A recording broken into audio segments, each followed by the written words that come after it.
Bonjour, ici Patrick Piera. Voici l'essentiel des nouvelles économiques et financières à connaître ce matin. Aux États-Unis, les investisseurs en immobilier sont alarmés par une décision qu'a prise il y a quelques jours la firme Blackstone, un grand gestionnaire de fonds spécialisé dans les placements dits alternatifs, c'est-à-dire les placements autres que les actions cotées en bourse et les obligations. Blackstone empêche temporairement ses investisseurs de retirer l'argent qu'ils ont investi dans sa fiducie de placement immobilier. Pourquoi cette décision ? Parce que beaucoup de ces investisseurs ont tenté de retirer leur mise de fonds dans la fiducie par crainte que la hausse des taux d'intérêt finisse par nuire à sa rentabilité. La fiducie de placement immobilier de Blackstone a connu, jusqu'à l'an dernier, une forte croissance grâce au bas coût du crédit. Les taux d'intérêt très bas ont permis à Blackstone d'acheter et de financer beaucoup d'immeubles. Mais depuis la remontée des taux cette année, les investisseurs semblent inquiets que les coûts d'emprunt finissent par forcer Blackstone à revoir à la baisse, de façon brusque, la valeur de sa fiducie. Comme la fiducie n'est pas cotée en bourse, ces investisseurs ne peuvent pas suivre quotidiennement les fluctuations de valeur marchande. Blackstone n'a pas fait de réévaluation depuis la remontée des taux. Or, la plupart des fiducies immobilières cotées en bourse ont vu leur valeur marchande diminuer de façon importante depuis que les taux ont commencé à augmenter. Les fiducies gardent toujours un peu de liquidité pour pouvoir rembourser les investisseurs qui à tout moment voudraient revendre leur part. Ces liquidités sont suffisantes tant que le nombre d'investisseurs qui veulent sortir en même temps n'est pas anormalement élevé. Mais quand trop d'investisseurs veulent sortir en même temps, la fiducie manque de liquidité et doit suspendre temporairement les remboursements. C'est ce qui se passe cette fois-ci. Cela n'est pas forcément catastrophique, mais ça frustre les investisseurs et ça les inquiète sur les perspectives d'avenir de la fiducie, ce qui souvent aggrave ces problèmes. Tesla a livré son premier camion électrique à la société américaine Pepsi-Cola.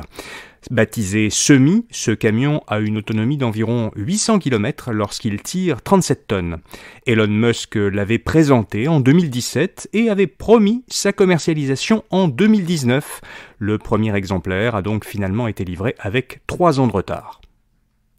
Les audiences sur l'achat de Shaw par Rogers sont maintenant terminées. Rogers et Shaw ont fait valoir devant le bureau de la concurrence que la transaction, qui permettrait à Vidéotron d'acheter Freedom Mobile, la filiale de téléphonie mobile de Shaw, serait une bonne chose pour les consommateurs canadiens, mais le bureau de la concurrence croit toujours à l'inverse que la vente de Shaw aurait pour effet de faire augmenter les prix et de diminuer la qualité des services.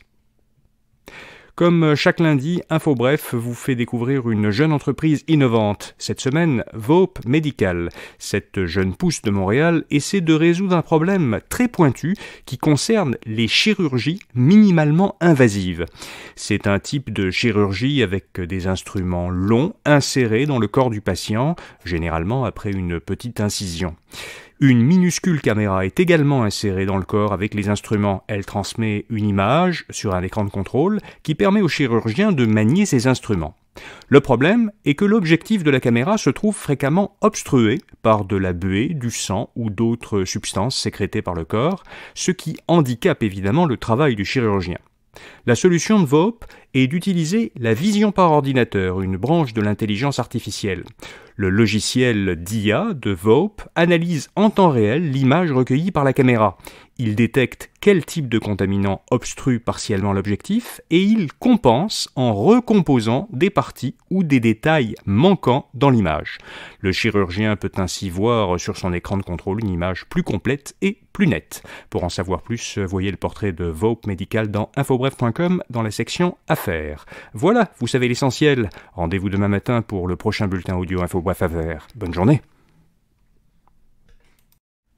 Bonjour, ici Patrick Piera. Voici l'essentiel des nouvelles économiques et financières à connaître ce matin. Aux États-Unis, les investisseurs en immobilier sont alarmés par une décision qu'a prise il y a quelques jours la firme Blackstone, un grand gestionnaire de fonds spécialisé dans les placements dits alternatifs, c'est-à-dire les placements autres que les actions cotées en bourse et les obligations.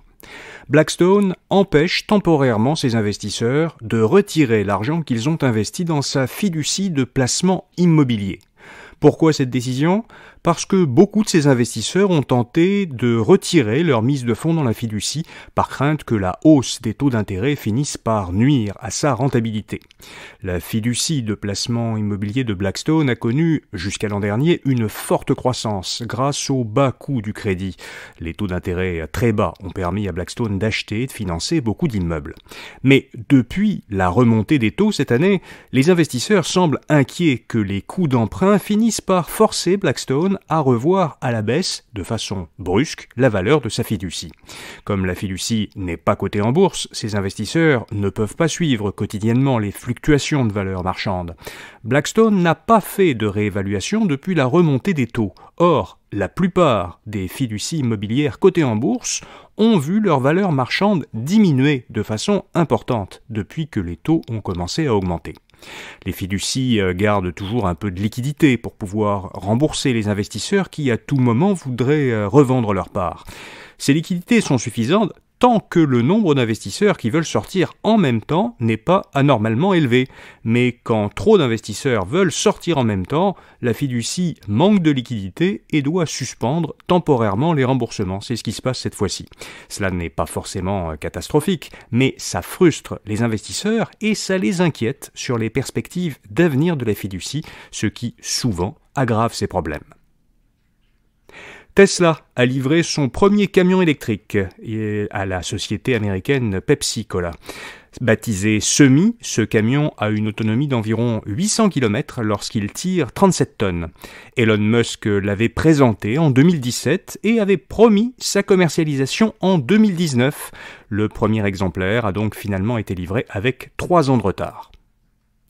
Les audiences sur l'achat de Shaw par Rogers sont maintenant terminées. Rogers et Shaw ont fait valoir devant le bureau de la concurrence que la transaction, qui permettrait à Vidéotron d'acheter Freedom Mobile, la filiale de téléphonie mobile de Shaw, serait une bonne chose pour les consommateurs canadiens, mais le bureau de la concurrence croit toujours à l'inverse que la vente de Shaw aurait pour effet de faire augmenter les prix et de diminuer la qualité des services. Comme chaque lundi, InfoBref vous fait découvrir une jeune entreprise innovante. Cette semaine, Vope Medical.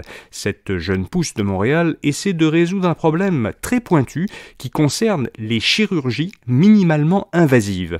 C'est un type de chirurgie avec des instruments longs insérés dans le corps du patient, généralement après une petite incision. Une minuscule caméra est également insérée dans le corps avec les instruments. Elle transmet une image sur un écran de contrôle qui permet au chirurgien de manier ses instruments. Le problème est que l'objectif de la caméra se trouve fréquemment obstrué par de la buée, du sang ou d'autres substances sécrétées par le corps, ce qui handicape évidemment le travail du chirurgien. La solution de Vope est d'utiliser la vision par ordinateur, une branche de l'intelligence artificielle. Le logiciel d'IA de Vope analyse en temps réel l'image recueillie par la caméra. Il détecte quel type de contaminant obstrue partiellement l'objectif et il compense en recomposant des parties ou des détails manquants dans l'image. Le chirurgien peut ainsi voir sur son écran de contrôle une image plus complète et plus nette. Pour en savoir plus, voyez le portrait de Vope Medical dans infobref.com dans la section Affaires. Voilà, vous savez l'essentiel. Rendez-vous demain matin pour le prochain bulletin audio InfoBref Affaires. Bonne journée.